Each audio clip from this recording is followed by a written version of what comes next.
আসসালামু আলাইকুম।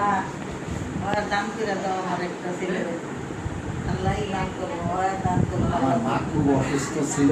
আমরা আমার মানবী কুইন্স হসপিটালে আছি। আজকে আমার মা আলহামদুলিল্লাহ অনেকটু সুস্থ, কথাও বলতে পারতেছে। আমরা তো খুব টেনশন ফিল করছিলাম যে আমার হয়তো আমার বাবা এখন করে দিয়ে গেছে, এখন আবার মা মরে গেলে আমরা সেউরা মাউরা হয়ে যেতাম। দেখ আমার মারে আল্লাহ হয়তো বাঁচিয়ে রেখেছে। আপনি সবার কাছে দোয়া চান।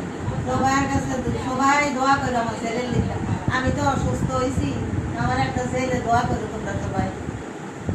ছেলের জন্য দোয়া চাইলেন, নিজের জন্য না, চাইলেন? আমার লিখা দোয়া চাই না, আমি যাইতে আল্লাহর বাস। কি করে আমার জাযাকাল্লাহ ছেলের লিখাই দোয়া করি। ছেলের লিগাইতে থাকতো। আমি যাই গা, আমার